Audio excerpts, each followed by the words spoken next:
Viral होल बा, market में तो हल्का हल्ला है। मास्टर अभी गीत बजावत हुआ।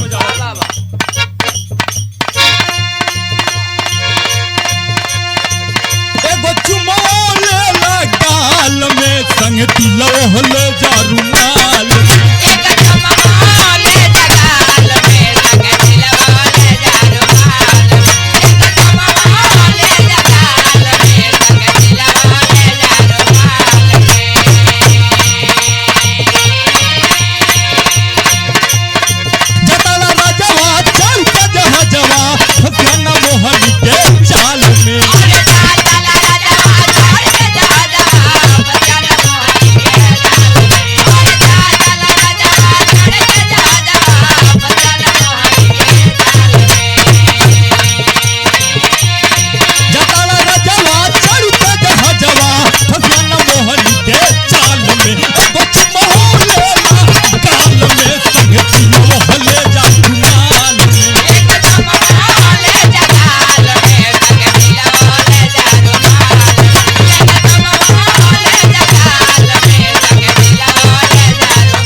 सवरिया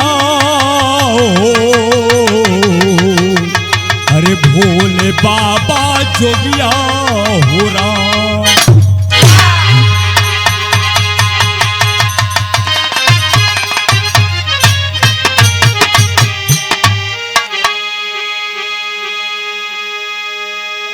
अच्छा भैया, हम आर्यन लाल भोजपुरी बिरहा गायक पूरे टीम की ओर से आप लोगों का हार्दिक अभिनंदन एवं वंदन करता हूं। यह रिकॉर्डिंग सूर्यवंशी स्टूडियो से भेजत बानी। रउआ लोगों से आशा ना बल्कि विश्वास बा पसंद करब। बहुत बहुत धन्यवाद। 4 लाइन कभी भूमिका में भाव लिखते हैं, कैसे बाबू?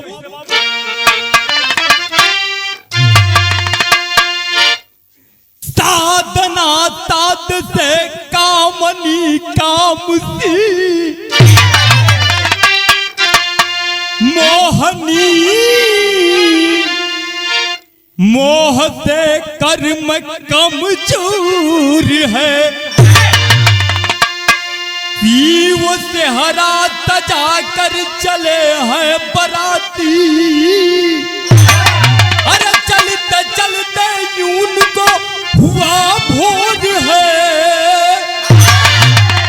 अरे बजा है सहनाई, हुआ है विदाई, आज ममता की आंखों बहालो रहे।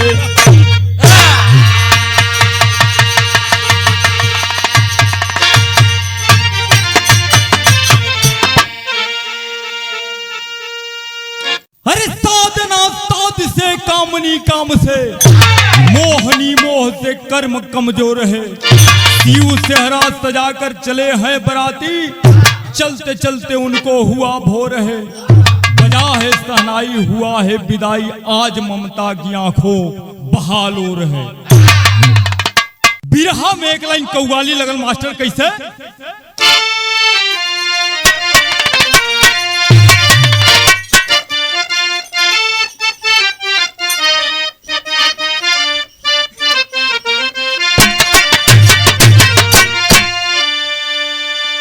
अरे तेरे दरबार का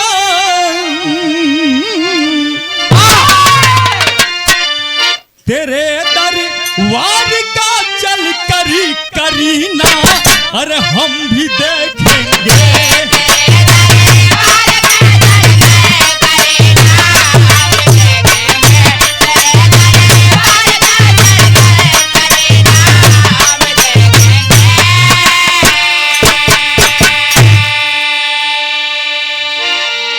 तेरे दरबार का चल कर करीना हम भी देखेंगे। अरे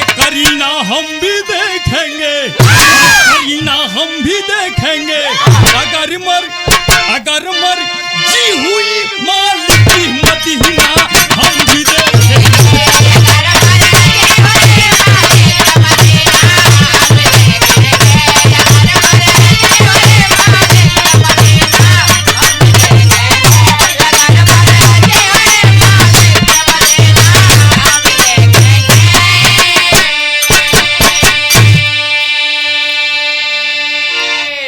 लेकिन ऐसे बढ़िया भाव लिखल गल कैसे बाबू?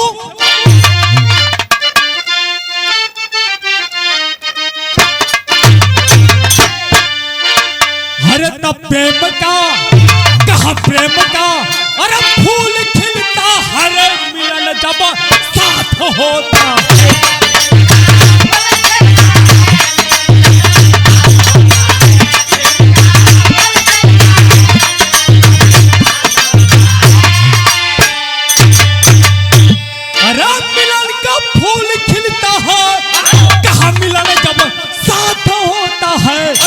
मिलन जब साथ होता है, कहाँ शादियाँ अरे उनकी होती है नसीबन साथ होता है।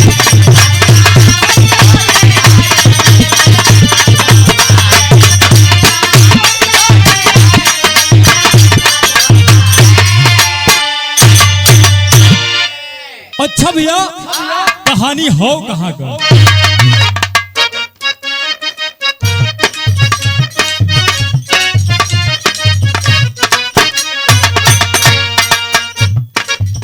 राजा हिमांचल की बिटिया घर में कहानी है, उपासना से शिव को पति मानी है।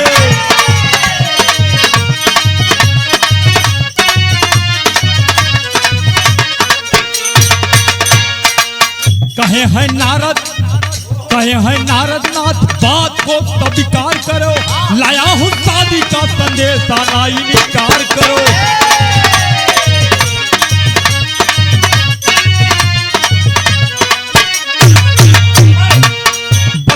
पंचमी को शुभ तिलक चढ़ाए हैं, बसंत पंचमी को शुभ तिलक चढ़ाए हैं, और तीनों लोग में खुशियों का गीत गाए हैं।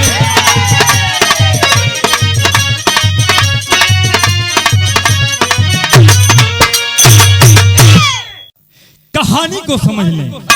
राजा हिमांचल की बिटिया घर में सयान हो गई, माई बाबू की चिंता बढ़े लगल।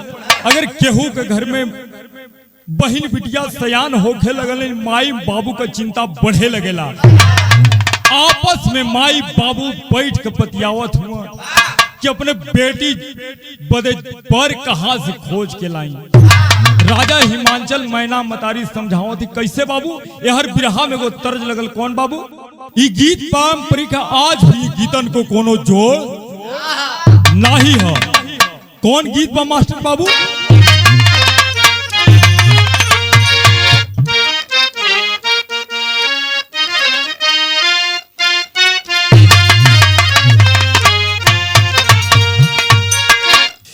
प्रभु आप बसो वृंदावन में, अरे प्रभु आप बसो वृंदावन में, मेरी उम्र गुजर गई तो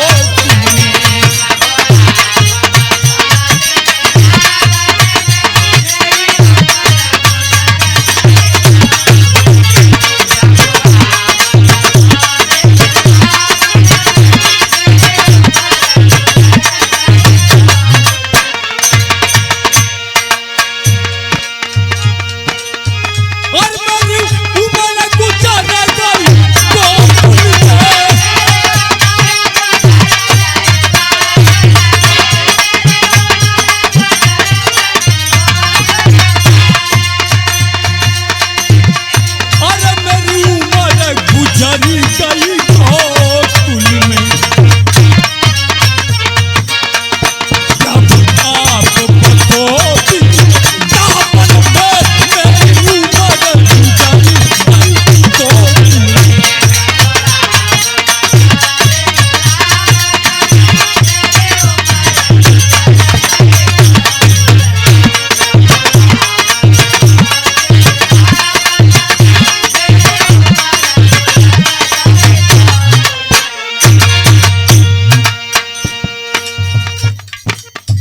लेकिन तर्ज से बढ़िया भाव लिखे के पड़ा। कैसे बाबू?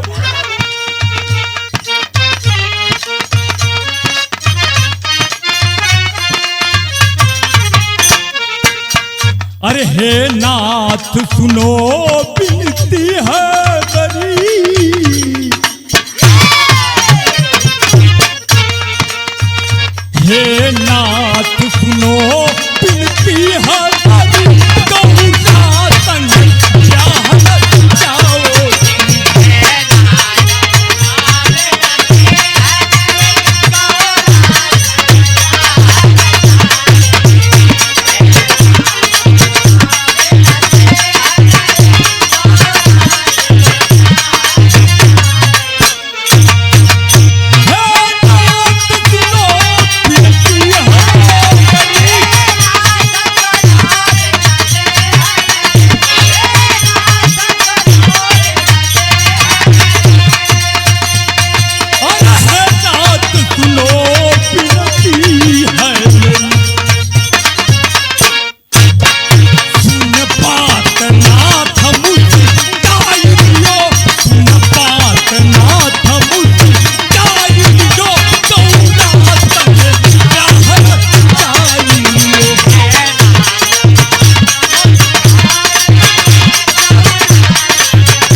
अब यह राजा हिमांचल और मैना मतारी का आशीर्वाद पाके नारद जी चलना कैलाश पर्वत की ओर पहुंचला। हर भगवान भोलेदानी आसन लगा के तपस्या में लीन हुआ। नारद जी गईला अब पकड़ के पैर लपटिया गया। कहला जब तक आशीर्वाद न देव तब तक तोहार पैर। इतना बतिया कहला आशीर्वाद लेवे के लिए नारद जी कैला का कोनो अगर शादी नया होखे वाला हो लवंडा का मूड मिजाज चेंज हो जाला। यही तरह शंकर जी सोचला कि आहा यार हमार शादी लगा था, मने मने मुस्कात हुआ। कहा नारद जी का खबर लेके आल हुआ? कहा तनी बता दा। कहा कहा कहा तब बताई, ऐसे बताई। इतना बतिया कहला तो कहला यो मस्त जो मांगोगे वो दूंगा। जब कहला तब बता देला कि राजा हिमांचल के बिटिया घर में सियान हो गई आपके शादी करे के होई। शंकर जी खुश हो गई। कहा चला ठीक है हम शादी करब। इतना बतिया सुनला नारद जी राजा हिमांचल के बतौला हर ले तिलक चला वाला हुआ दुनिया का सारण का सारनाथ।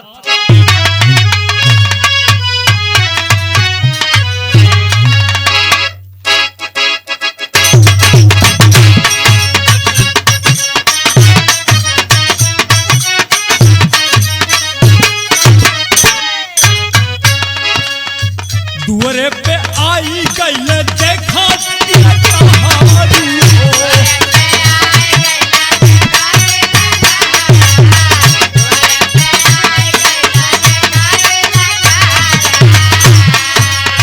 दुअरे पे आई गई देखा तिलक हो तिलक का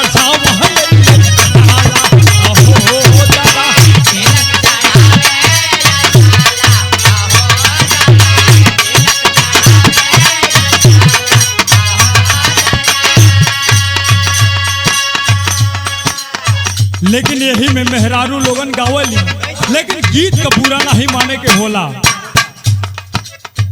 तिलक चढ़ाव खाली हाथ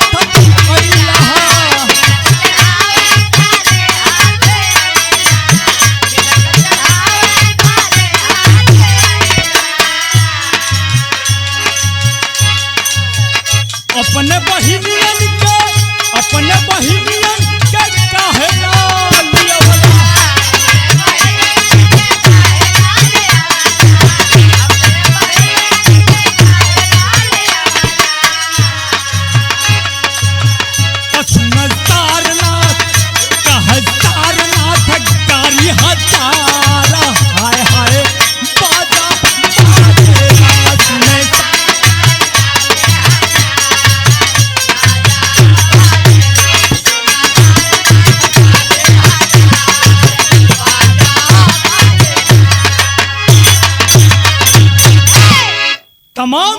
गीत होती है, माता बहन लोग गावे ले, लेकिन लोग शादी ब्याह में बुरा ना माने लो।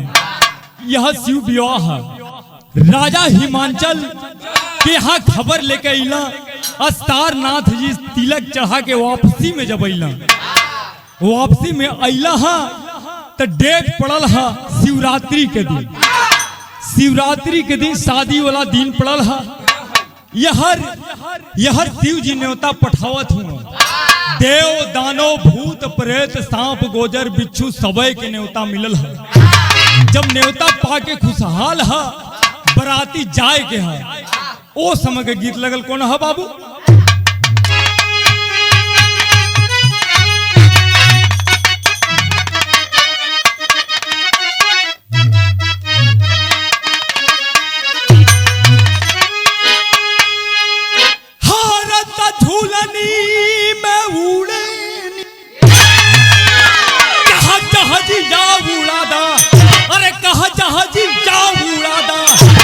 हमारा पाई से बराजा हीरा चला दे।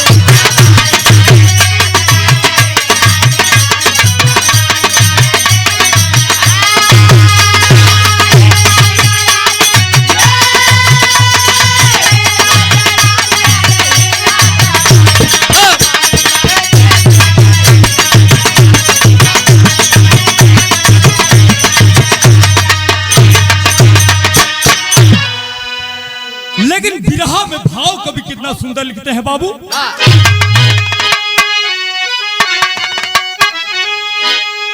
हारे तक खुशियां मनावे, कहा जुटल बाटे देवता, अरे जुटल बाटे देवता, कहा पठावे शिवजी आज घर घर में देवता।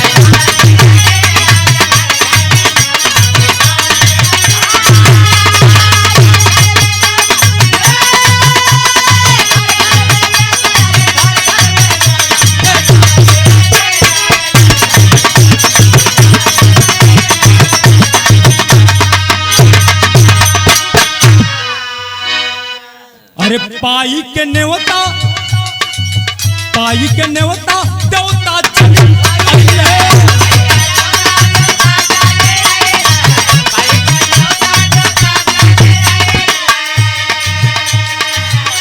और देखा मिलजुल सब ही बरतिया।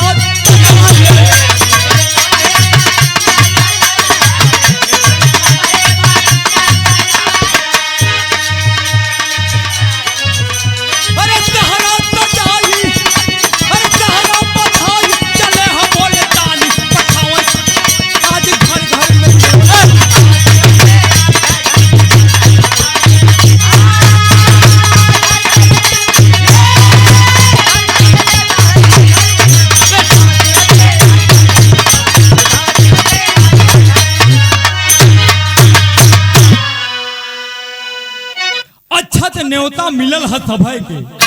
देव दानव भूत प्रेत सब सजा के बरात चल रहा। यहर भोले बाबा बैठकर चले हैं नंदी बैल पर। ओ समय का भाव लिखल गल कैसे बाबू?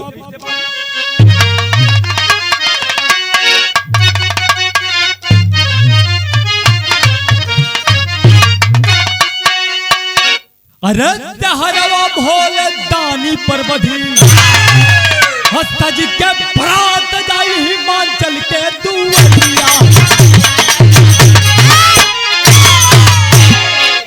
अरे हरवा भोले दानी पर बधी, सज के बरात जाई हिमांचल के दुआरिया। हरवा भोले दानी पर बधी, ये हर बरात सजल है। अब भगवान भोले दानी के सर पे सेहरा सजा है। साथ में सांप गोजर बिच्छू सबे चलल है बराती। देव दानव सुशोभित कर रहा है सेहरा। कैसे बाबू?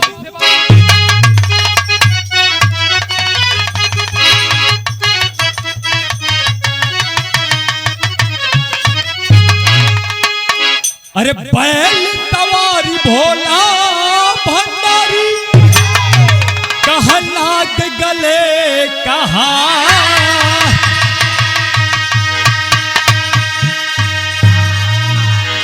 अरे 30 छटा गंगा महारानी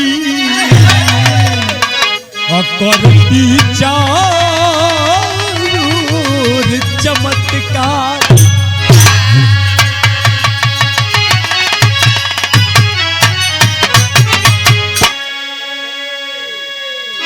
गले में लटका हुआ नाग का माला और गंगा महारानी जटा में समाई हुई सुशोभित कर रही हैं भोले दानी को। यहां बिरहा में एक लाइन तरज लगल, कैसे बाबू?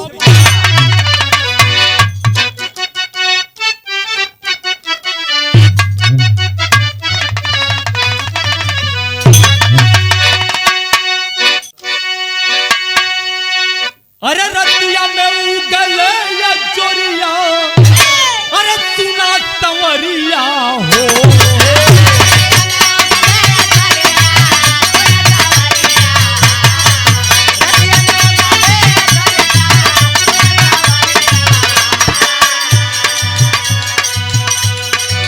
रतिया में उगल या चोरिया, सुना तंवरिया हो।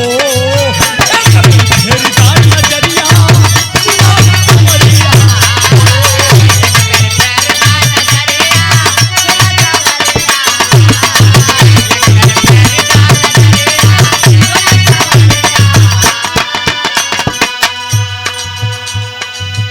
लेकिन ऐसे बढ़िया कभी बिरहा में भाव लिखते हैं, कैसे बाबू?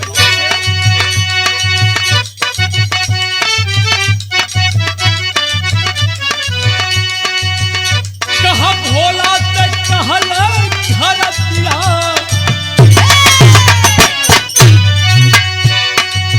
भोला ते कहल धरतिया, कैसन बरतिया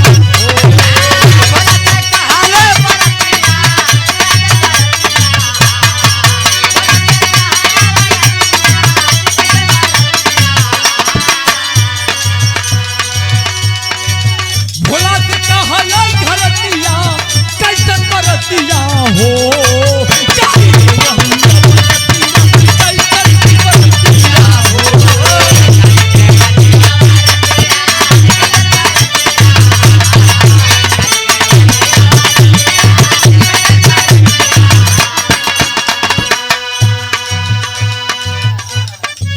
लड़का कहीं कभी कुछ बदमाश किस्म का होला है। भोले बाबा से जाकर पूछो लगले कि भोले बाबा बरतिया कहाँ ही हो? बाबा कहला कि बरात देखल चाहत हुआ, बरात दिखा दी। कहा मनबे ना, कहा माने कि नाई हो। लइकवा संजीत कर दिलन तो भोले बाबा कैला का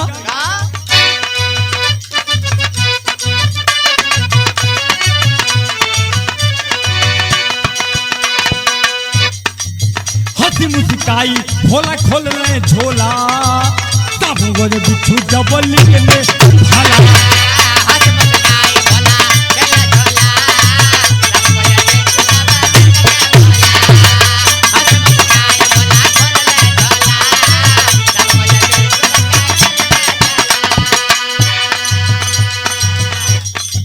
भूतवा न चल चारों ओरिया, भूतवा न चल चारों ओरिया, कैसन बरतिया हो।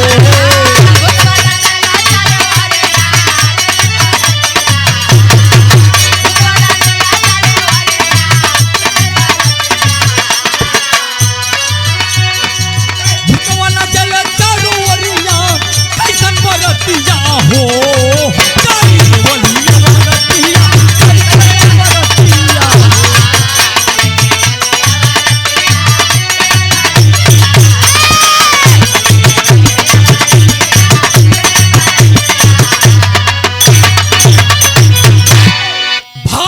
केहू का पैर टूटल बा, हाथ टूटल बा, कपार फूटल बा।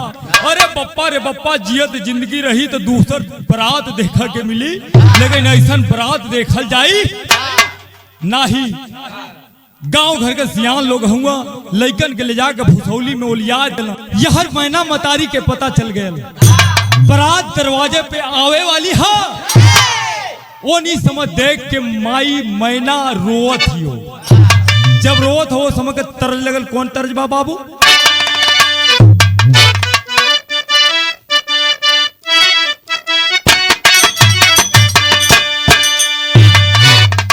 कहा पिया परदेस गईला री,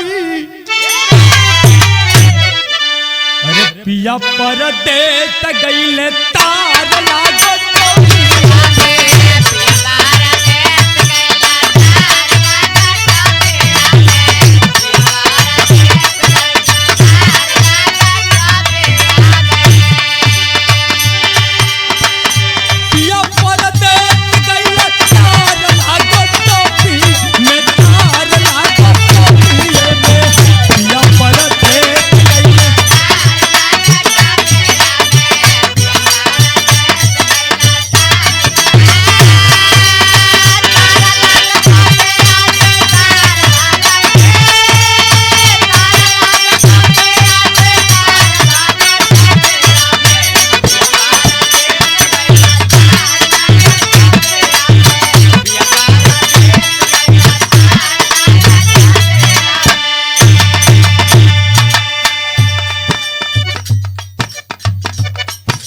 से बढ़िया भाव लिखे के पड़ल। देख के परतिया छतिया फार रो,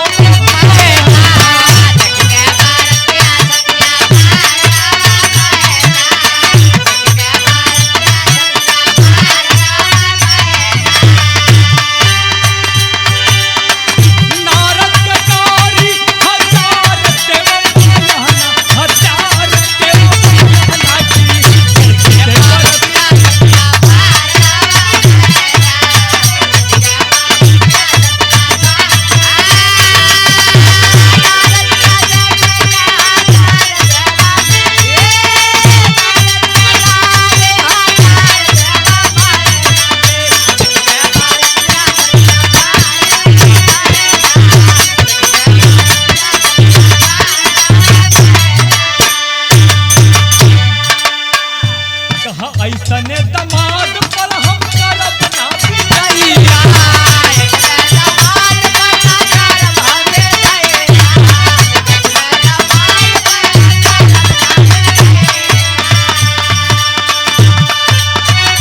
बूढ़वा दमाद बात अइहो मोरी मैया,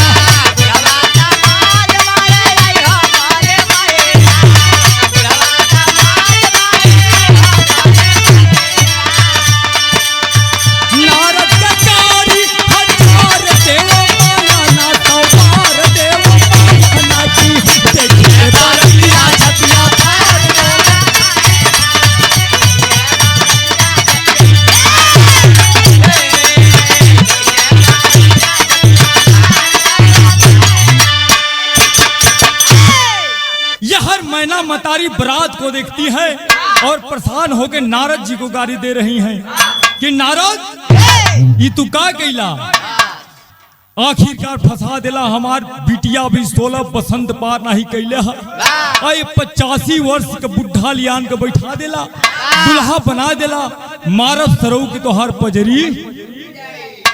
मैना रोवत है, रो रो के समझावत ही बाबू, नारद के गारी देवत है कि फसाद दिहला नारद आखिरकार अपने बचे के लिए भगवान भोले दानी के जाके पैर पकड़ लेना, कल अब प्रभु अपने रूप में आ जा, नहीं तो हमार इज्जत बाचे वाला ना है। इतना बतिया कहला, एक नंबर के रूप बना लेला, 16 वर्ष का लड़का के रूप बनौला, झकास हो गईला और नंदी बैल पर फिर सवार हो गईला।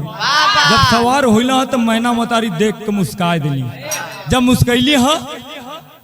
मुस्कैली है तो यार तैयारी होके लगल, तब भाव लिखत पड़ी।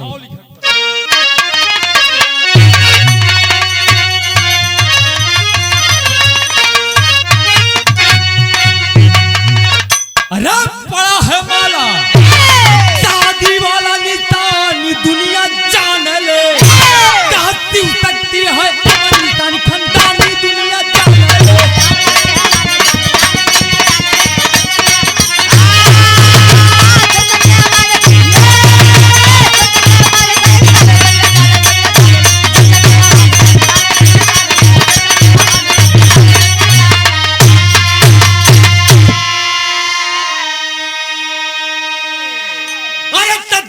आशीर्वाद दिए, कहा तो ब्रह्मा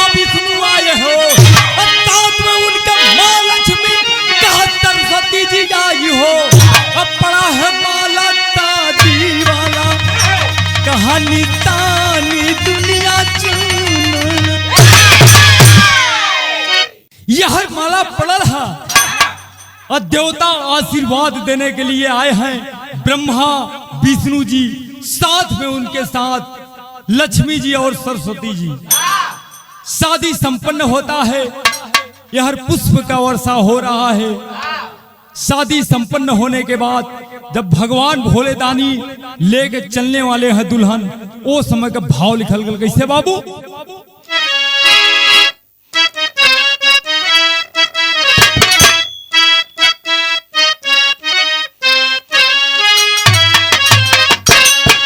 हर महिमा महेश कह महिमा महेश कह, अरे जान दुनिया में भैया।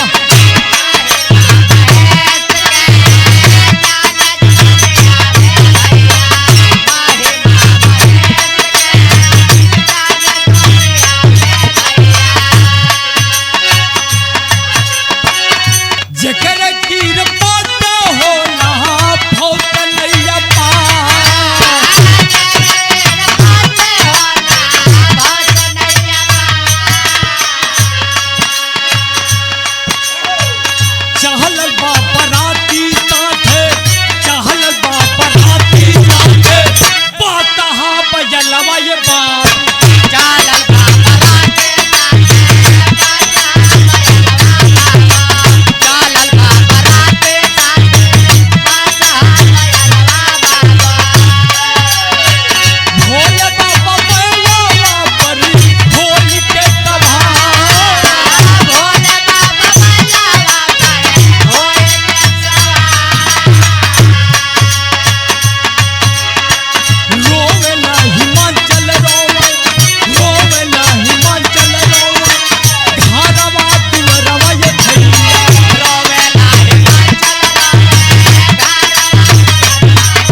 संपन्न भयल बा। अब डोली उठे वाला है, लेके चले वाला हुआ भगवान भोले दानी कैलाश पर्वत की ओर। ओनी समय माई अपने बिटिया का विदाई करे समय बाबू कलेजा जैसन की लगेला फट जाला।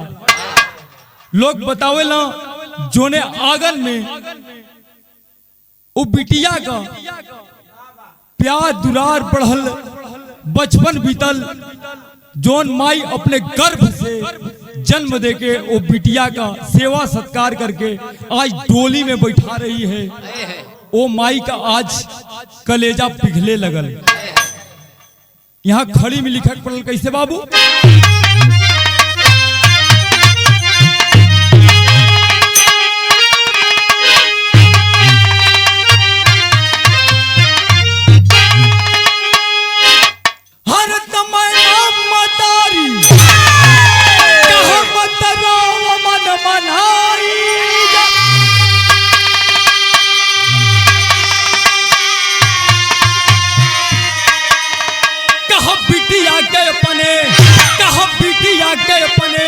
कहा डोली में बैठ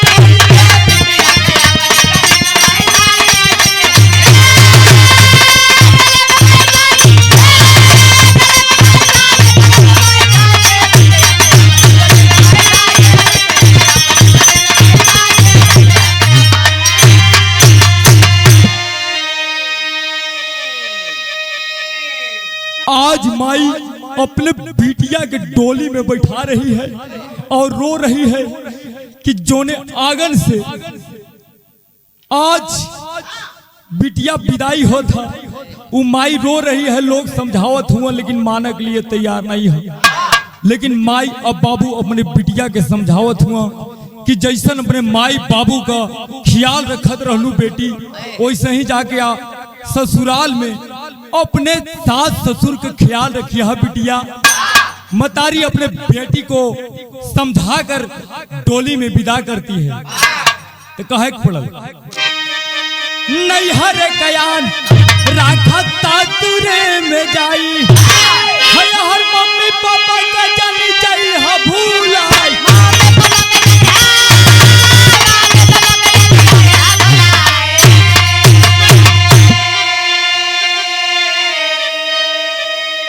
अरे मैना मतारी अरे यह बतिया बताई,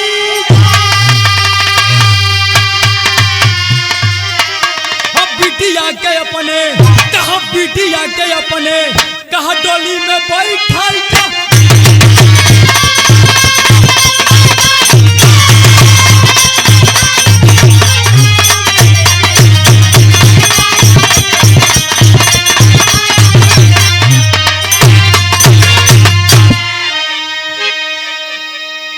मैना मतारी इतना अपने बेटी को समझाती है और लेकर डोली कैलाश पर्वत की ओर चल देते हैं।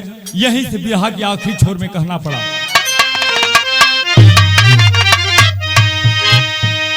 अरे गुरु बिहारी गुरु रामलाल गमगीन और दुर्गा चंद्रिका कभी कहा करती तारा।